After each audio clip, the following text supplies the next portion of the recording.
Hello, everyone. It's Suzanne Hart here, and this week's habit is open, honest, and timely communication.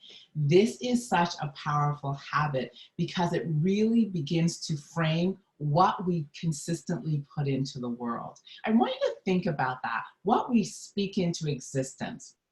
We are known by what we speak into existence and what we create from that thought, from that speaking. So what really creates our communication? Well, our communication is a byproduct of all our experiences, our beliefs, and our values. It is our culture, our race, and our perception of how all these things impact our world. In order to really understand communication is you really want to follow the bouncing ball. So think about it for a moment. My thoughts, right, are born of my past. And then my thoughts really create this thing called my internal dialogue, the conversations that are running me, the conversations that I have with myself day in, day out.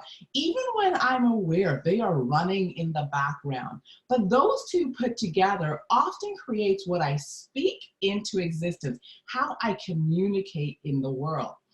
To have powerful communication is to really be managing what's influencing your thoughts and powerfully managing your internal dialogue so that when you speak something into existence, it is actually a representation of what you want to put into the world in the present moment rather than communicating from your past.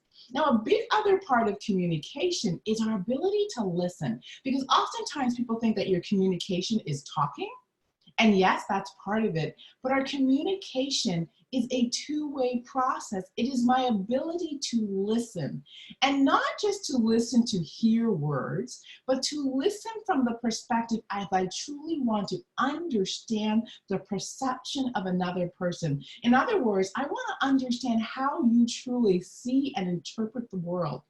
Because when I take that time to truly listen to what you're truly meaning, what you're putting into the world, I can now interact in a more meaningful way. Because now I'm able to respond in a true way, understanding what you're attempting to put into the world and making sure that I'm truly grasping it. You see, when I am clear on what I'm putting into the world and I'm listening for what you put into the world, now we're really in this thing called communication.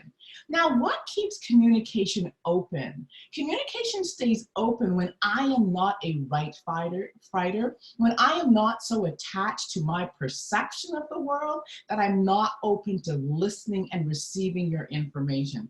I often say, I'm gonna listen from the perspective that we both could be right, that every single person I interact with has something to teach me, and what they're putting into the world, whether I agree or not, is of equal value as what I have to say. Now that, in that simple moment, from that perspective, now when I'm in a place where I'm open.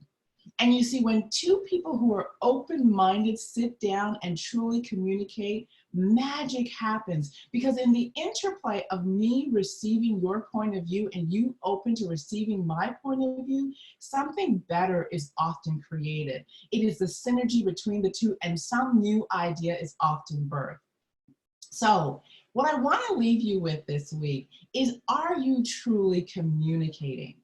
Are you present to what's running you in the background, how your thoughts become your internal dialogue and how that creates what you speak into existence? And are you truly open to hearing another person's perspective? And in that moment, are you willing to create possibly something new through listening and awareness? Today's habit is, or this week's habit is, open, honest, and timely communication. Blessings, and I'll be back here next week. Take care.